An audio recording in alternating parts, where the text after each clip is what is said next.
Disculpe, tengo una reserva a nombre de Jackson para una suite 2 noches. Lo siento, señor. No veo ninguna reserva a nombre de Jackson en nuestro sistema. ¿Cómo que no la encuentran? Tengo el correo de confirmación aquí mismo. Nuestros registros indican que estamos completamente reservados para esas fechas. No hay nada Esto disponible. es completamente inaceptable. Lo confirmamos la semana pasada. No hay El opulento vestibulo del Hotel Grand Metropolitan, en el centro de Atlanta debía ser un santuario de lujo para el Dr. Marcus Johnson, reconocido cirujano pediátrico, y su esposa, la abogada Eleanor Vance Johnson, destacada defensor de los derechos civiles.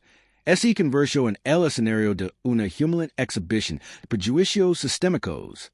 Su reserva, prepagada y confirmada, meticulosamente organizada con semanas de antelación para una merecida escapada de aniversario, no fue recibida con la bienvenida esperada, sino con una mirada implacable y despectiva por parte del señor Arthur Finch, el gerente nocturno del hotel.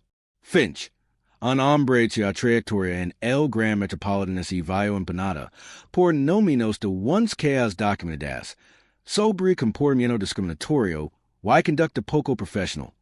Se erigió como una barrera inamovable entre los Johnson y la paz que se habían ganado.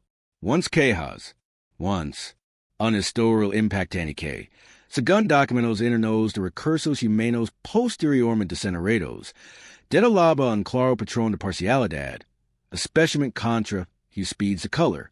Sin embargo, Ali estaba, con el poder de su cargo, dispuesto a negar a dos respetados profesionales el servicio que no solo habían pagado, sino que merecían. El Dr. Johnson, quien había pasado el día anterior realizando una delicada cirugía que salvó la vida de un bebé prematuro, y el abogado Vance Johnson, quien acababa de obtener una victoria histórica para el derecho al voto en un tribunal federal, fueron tratados con sospecha. Su mera presencia fue cuestionada, y su legitimidad socavada. Antes de continuar, ¿desde dónde nos veías? Deja un comentario abajo y conócelo. Tu participación nos ayuda a elevar estas historias en Justicia a un público más amplio, garantizando que la rendición de cuentas no sea solo una esperanza, sino una exigencia. El aire fresco otoño de Atlanta, Georgia, normalmente embalsamo a mediados de octubre. Ese año pasado y esa noche del 17 de octubre de 2023, una ligera llovizna había empezado a caer, resbalando las aceras de granito pulido del Grand Metropolitan, reflejando el vibrante resplandor neón de Peachtree Street. Dentro, el gran atrio del hotel, depictan vibrante con el murmullo de conversaciones sofisticadas, y el tintinio de copas de cóctel, mantenía una silenciosa tensión. Los lujosos asientos de terciopelo, los imponentes arreglos florales, el suave jazz que emanaba de altavoces ocultos, todo diseñado para exudar un air de exclusividad y comodidad, ahora resultaban sofocantmente irónicos. Eran poco más de las 8 p.m. Cuando el Dr. Marcus Johnson y la abogada Eleanor Vance Johnson se acercaron al reluciente mostrador de facturación, con sus maletas de fin de semana a cuestas, listos para relajarse. El Dr. Marcus Johnson, a sus 48 años, era una figura de autoridad discreta y profunda compasión. Graduado del Morehouse College y de la Facultad de Medicina de la Universidad Emory, dedicó su vida a la sanación, especializándose en cirugía cardiotorácica pediátrica. Sus manos, que habían curado innumerables corazones diminutos, eran veneradas en el ámbito médico. Obtuvo becas en Johns Hopkins y la Clínica Mayo, publicó extensamente en prestigiosas revistas médicas y dio conferencias regularmente en congresos internacionales. Sus reconocimientos profesionales solo eran comparables a su profundo compromiso con las iniciativas de salud comunitaria, dedicando a menudo su limitado tiempo libre a clínicas gratuitas en barrios marginados. Era un hombre que no solo había alcanzado el éxito, se había ganado su posición gracias a su incansable dedicación, intelecto y una firme moral. A su lado, la abogada Eleanor Vance Johnson, de 47 años, era una fuerza de la naturaleza. Graduada con honores de Spelman College y la Facultad de Derecho de Harvard, había forjado una formidable carrera como abogado de derechos civiles, especializando en litigios sobre derecho al voto y justicia racial. Sus victorias judiciales fueron legendarias, sentando precedentes legales y derribando barreras sistémicas. Era socia de un destacado bufete nacional, invitada frecuente paneles de noticias por cable sobre derecho constitucional y una incansable defensa de las comunidades marginadas. Eleanor era conocida por su agudo intelecto, sus elocuentes argumentos y su inquebrantable determinación frente a la injusticia.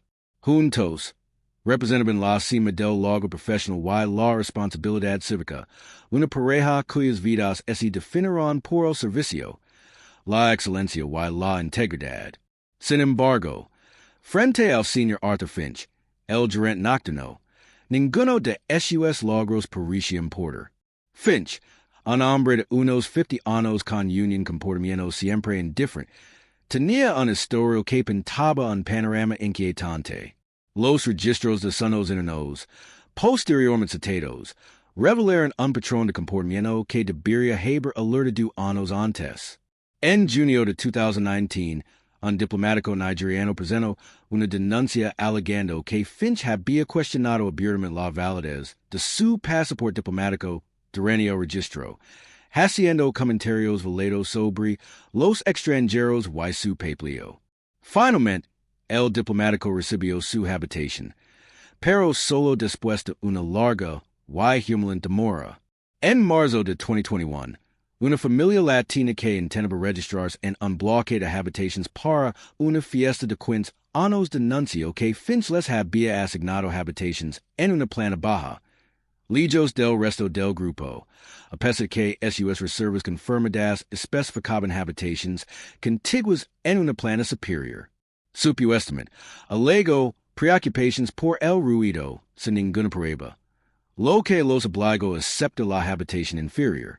Un incidente particularmente atroz ocurrió en enero de 2022, cuando un músico de jazz afroamericano, justo habitual del Grand Metropolitan, Finch le negó el acceso al salón ejecutivo del hotel, alegando que su atuendo era inapropiado a pesar de llevar un traje medida.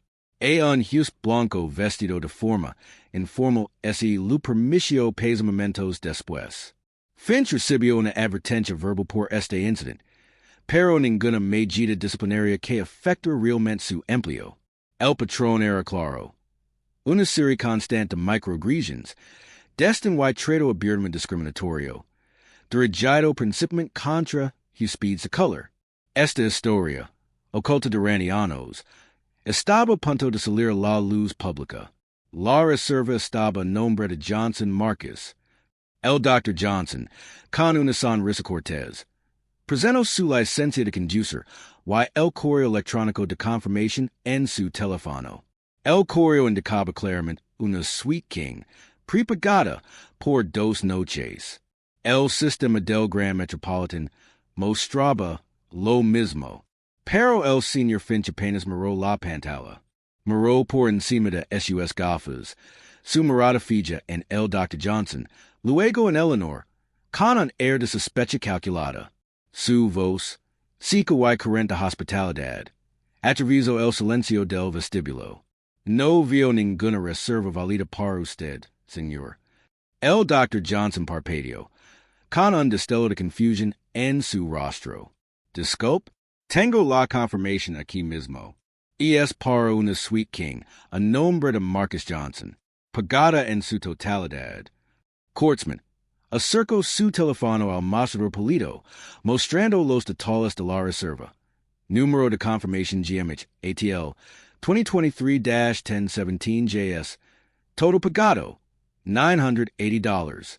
Eleanor, observando el intercambio, se acercó un poco más, con un pseudo cambio de postura, el instinto de un abogado para un conflicto inminente.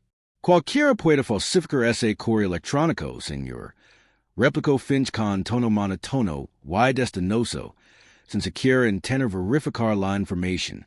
No tocó el teléfono, simplemente señaló vagamente la pantalla.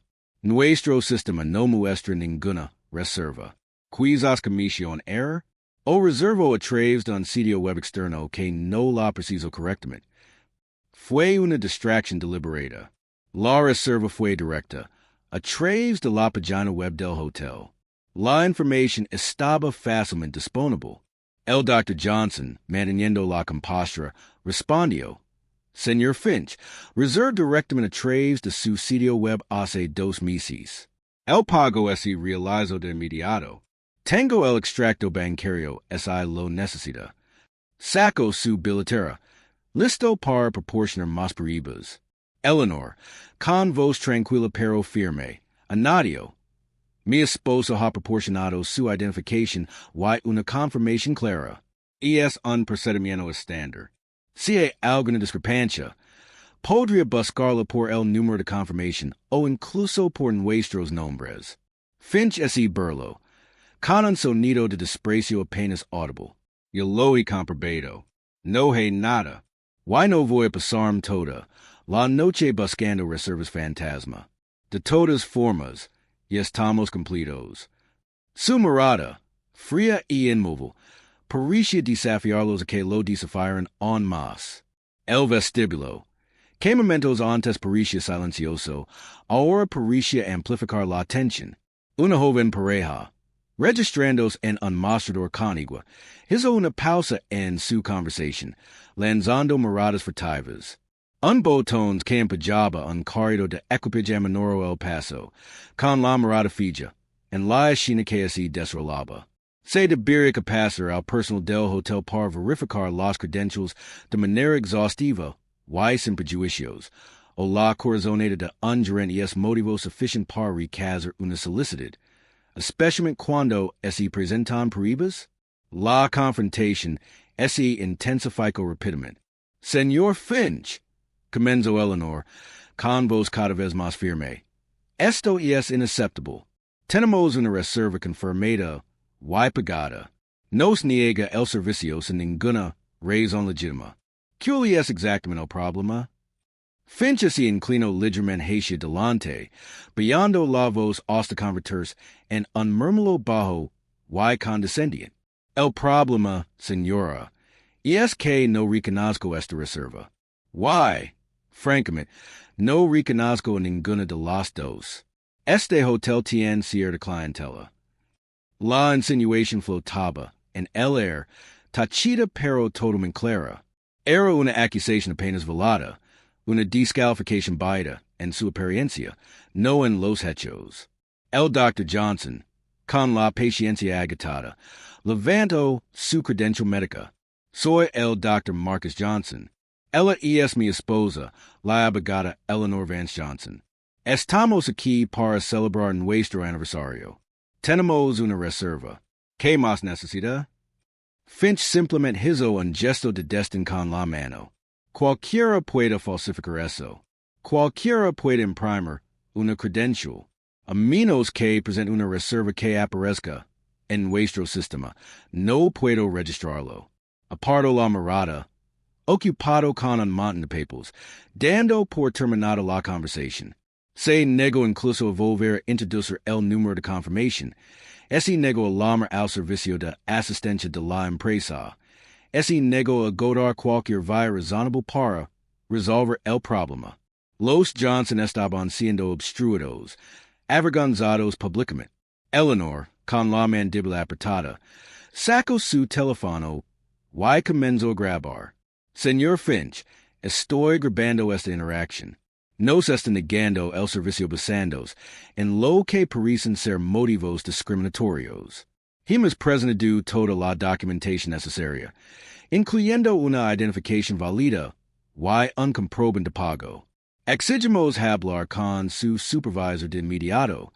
Finch finalmente levantó la vista, con un destello de fastidio en los ojos. Soy el gerente eterno. No hay nadie más. Y lo sugiero que deje de grabar. Ojalá que segregue lo escope por mostrar otros speeds. Su voz había subido de tono, atrayendo aún más la atención. Varios speeds del vestíbulo, ahora plenamente conscientes del enfrentamiento, se habían detenido observar, Dos guardias de seguridad normalmente apostados discrimen junto a la entrada. Comenzaron a eventualmente hacia la recepción. El Dr. Johnson, al ver que la situación se deterioraba, se interpuso entre Eleanor y Finch. Su voz, tranquila pero firme, proyectaba una autoridad que Finch parecía decidido a ignorar. No molestamos a nadie. Simplemente intentemos registrarnos en nuestra habitación. Este es un claro caso de discriminación. No nos iremos hasta que esto se resuelva. Fue en este momento crítico, cuando la tensión llegó a su punto álgido y Finch estaba a punto de llamar a los guardias, que una figura emergió de la trastienda. El señor David Henderson, gerente general del Grand Metropolitan, había sido alertado por un agente de recepción subalterno, quien, al observar el comportamiento de Finch, lo había llamado discretamente. Henderson, un hombre conocido por su serena profesionalidad, evaluó de inmediato la escena. Dos huéspedes negros bien vestidos, visiblemente angustiados, discutiendo con Finch, quien permanecía rígido y desafiante. Vio el teléfono en la mano de Eleanor, grabando. Henderson supo al instante que se había pasado de la raya. Sin decir palabra, se dirigió directamente a Finch. En voz baja pero cortante. Arthur, allegate del mostrador. Ahora. Luego se volvió hacia los Johnson con una expresión de profundo arrepentimiento. Dr. Y.S.R. Johnson, les pido disculpas. Por favor, permítanme ayudarlos. Verificó rápidamente su reserva, que, como era de esperar, era perfectamente válida en el sistema. La Suite King estaba disponible. La resolución inmediata fue rápida, pero el daño ya estaba hecho.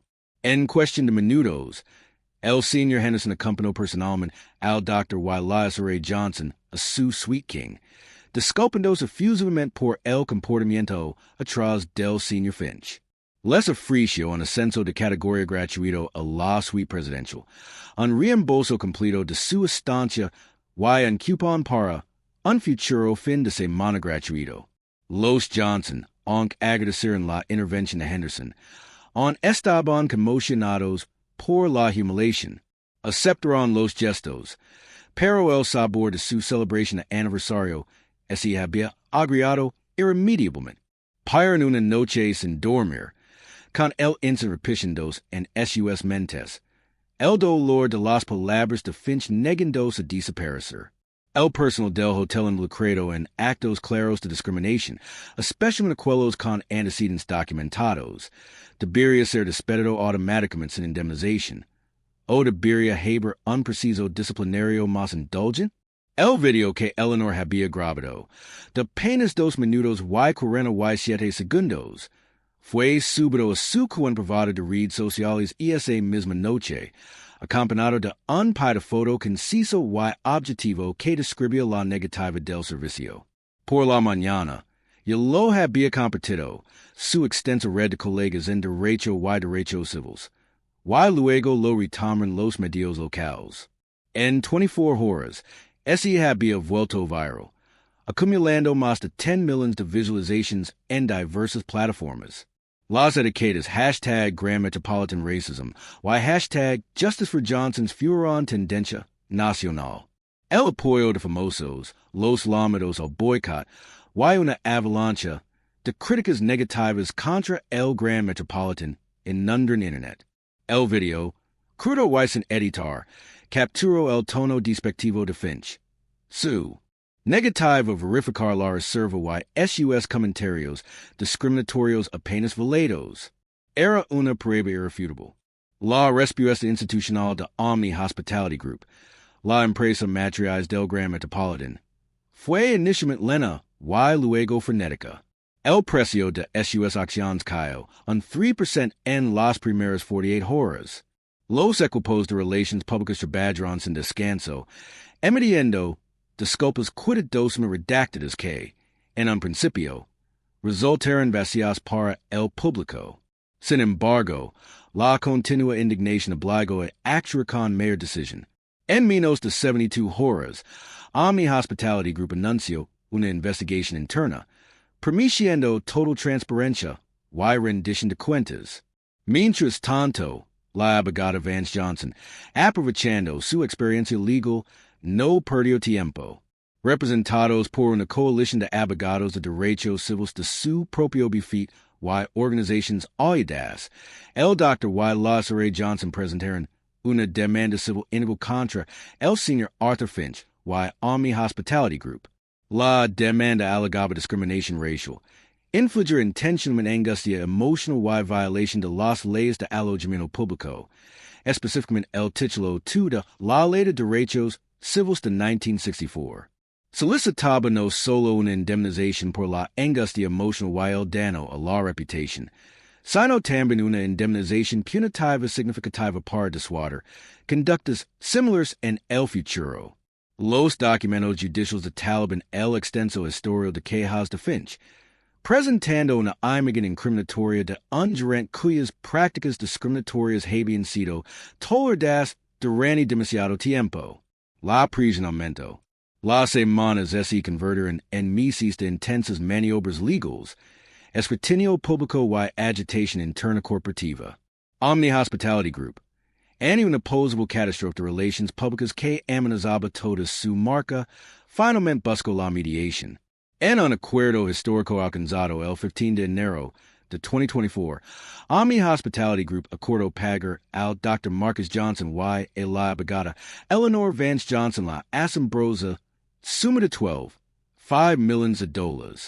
Esta cifra representa uno de los acuerdos más cuantiosos en un caso de discriminación en alojamientos públicos de la historia.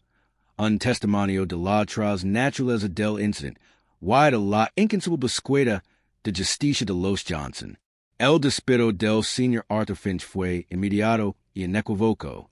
La carta de despido, ampliamente citada en documentos legales, declaraba su conducta el 17 de octubre de 2023 constituyó una grave infracción de la política de la empresa, una violación de la ley federal de derechos civiles y un daño irreparable a la reputación y los valores del Grand Metropolitan Hotel.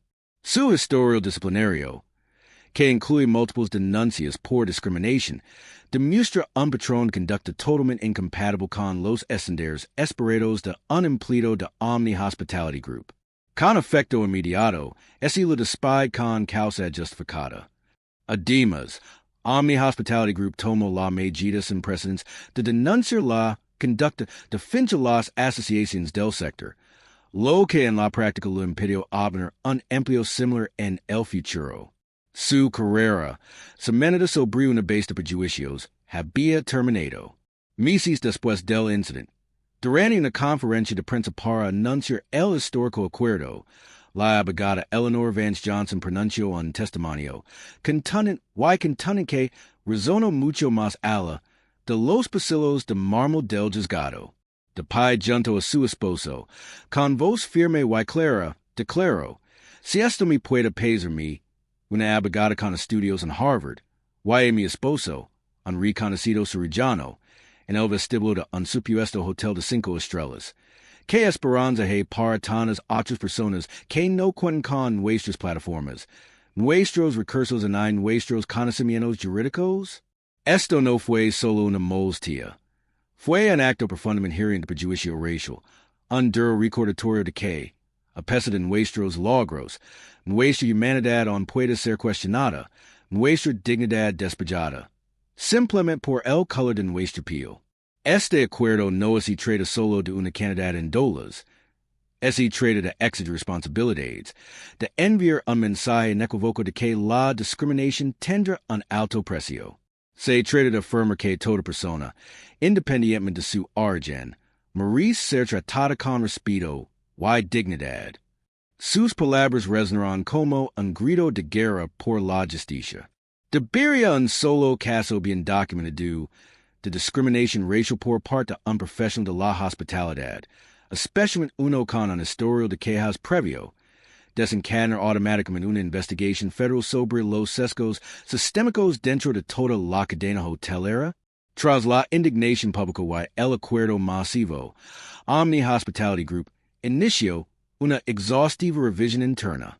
Sus conclusions, publicadas and uninformed dedalato, de 60 paginas, fueron contundentes. El informe reconoció fallos sistémicos en la formación, la supervisión y la resolución de quejas. Identificó una cultura en la que las quejas contra ciertos gerentes veteranos, en particular las relacionadas con conductas discriminatorias, a menudo se minimizaban, se gestionaban de forma inadecuada o se ocultaban discretamente para evitar publicidad negativa. El informe citó la insuficiente formación en diversidad y inclusión, la falta de protocolos claros para gestionar el sesgo implícito, y un sistema inadecuado para escalar y abordar las acusaciones graves de prejuicio.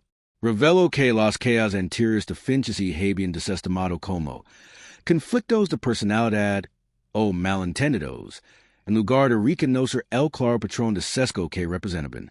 El gran metropolitan, en esencia, había fomentado un entorno en el que dicho comportamiento podía persistir sin control. En respuesta a estos hallazgos y la enorme presión pública, Omni Hospitality Group anunció un conjunto de reformas radicales. Estas incluyen capacitación obligatoria y integral sobre diversidad y antisesgo para todos los empleados, desde el personal de atención al cliente hasta la alta dirección, desarrollada en colaboración con importantes organizaciones de derechos civiles. Se estableció una nueva oficina independiente del defensor del pueblo para gestionar todas las denuncias de discriminación, evitando los canales internos tradicionales de recursos humanos que habían fracasado en el caso de Finch. La empresa se comprometió a realizar una importante inversión en tecnología para rastrear y detectar denegaciones inusuales de registro o rechazos de servicio. Además, Omni Hospitality Group se comprometió a realizar auditorias externas anuales de SUS prácticas de diversidad y inclusión, cuyos resultados se harían públicos. Las reformas fueron ambiciosas, consecuencia directa de la violencia de los Johnson y la insistencia del público en el cambio. El caso del Dr. Marcus Johnson y la abogada Eleanor Vance Johnson en el Hotel Grand Metropolitan es un recordatorio contundente y doloroso de que los prejuicios, sin control, pueden invalidar cualquier prueba, credencial o posición de respeto. Demuestra cómo un prejuicio profundamente arraigado puede manifestarse no en violencia manifiesta, sino en la insidiosa y humana negación de servicios básicos, despojando a las personas de su dignidad a plena vista. Las consecuencias para el señor Arthur Finch fueron graves, pero se habían hecho esperar. Las consecuencias para Omni Hospitality Group fueron